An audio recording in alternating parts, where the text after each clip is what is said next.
Sir Delhi के किस college में आप पढ़ते थे?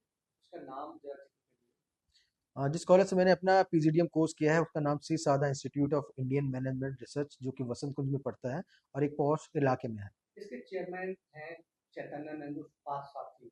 उन पे आरोप लगे ही यौन शोषण की और उन पर एफआईआर भी दर्ज हो चुकी है। दिल्ली पुलिस ने कार्रवाई शुरू कर दी है। किस तरीके का पूरा मामला है? क्योंकि बहुत सारा आपने देखा है, आपकी जानकारी में है, तो हम उसे साझा करना चाहेंगे। किस तरीके का उनका स्वभाव था, कैसे उन बच्चों का शोषण करने के लिए उन पर दबाव बनाते थे? देखिए ये जाहिर सी बात है जो स्वामी पार्थ सारथी हैं वो कॉलेज के चेयरमैन रह चुके हैं और अभी भी अब शायद नहीं है और चेयरमैन थे जब मैंने उस समय पढ़ाई कर रहा था। और उसके बाद क्या है कि उस कॉलेज में उनको बोला जाता है वो साधु संत हैं सन्यासी हैं, बट उनकी करतूतों से या उनकी हरकतों से उनके बिहेवियर से कहीं से भी लगता नहीं है। एक साधु संत कभी भी क्रोधित नहीं होता और हर थोड़ी थोड़ी देर में क्रोधित नहीं हो सकता है, किसी को धमकियां नहीं दे सकता है। तो स्टाफ को भी और बच्चों को भी धमकियां देना और चिल्लाना, काफी बुरी तरह से चिल्लाना चीखना, ये सारी चीजें उनके नेचर में थी। और उसके बाद बच्चों के साथ जो शोषण करता था वो यही है कि लोगों को लुभावनी चीजें देके उनको प्रेरित करना कि नहीं आप हमारी बात मान लीजिए, हम आपका कैरियर सेटल कर देंगे, आपको पैकेज अच्छा दिला देंगे, प्लेसमेंट अच्छा कर देंगे। इस तरह की चीजें बोल के उन बच्चों के साथ दुर्व्यवहार करता था, उनको अपने पास बुलाता था या अपने केबिन के बाहर खड़ा रखता था, उनके साथ परेशान करता था, उनको किसी से बात ना करने देना, 24 घंटे उनके कैमरे के सामने निगरानी रखना। तो इस तरह की चीजों से बच्चे वहाँ पे बहुत लोग शिकार हुए, बहुत सारे बच्चे इन सब चीजों के शिकार हुए हैं।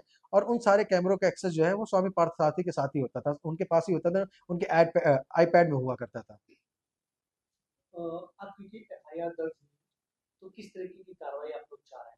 देखिए मैं तो बस यही चाहता हूँ कि जो कार्रवाई हुई है, ये जो केस इतना बड़ा बना बना है, तो मैं चाहता हूँ जो 17 बच्चियां हैं या जो और पीड़ित लोग हैं उनकी सुनवाई हो और उनकी सेफ्टी के लेके सोचा जाए चीजों के लेके, क्योंकि कहीं ना कहीं ये एक ऐसा केस है, सेंसिटिव केस है, हाई प्रोफाइल केस है, जहाँ पे आगे चल के उन बच्चों के ऊपर, छात्राओं के ऊपर भी किसी तरह के गंभीर आरोप भी लग सकते हैं या उनके साथ किसी और तरीके से उनको प्रेशराइज भी किया जा सकता है। तो मैं उनकी छात्राओं की सेफ्टी की बात करना चाहूंगा, रिक्वेस्ट करना चाहूंगा, इनकी सेफ्टी के लिए जरूर सोचा जाए।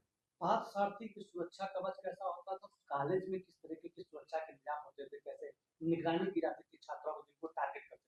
देखिए उनकी निगरानी का सबसे बड़ा जो सोर्स था वो सिर्फ और सिर्फ था कैमरा, क्योंकि उनका कॉलेज के बाहर से लेके कॉलेज के अंदर तक की हर जगह कैमरे लगे होते थे और उनके बिना कोई भी दरवाजा खुल नहीं सकता था, चाहे उनके ऑफिस का हो, चाहे उनके इंस्टीट्यूट का हो, और या फिर चाहे उनके ऑडिटोरियम का हो। सो जब तक वो परमिशन नहीं देते थे तब तक कोई भी चीजें वहां पे हो नहीं सकती।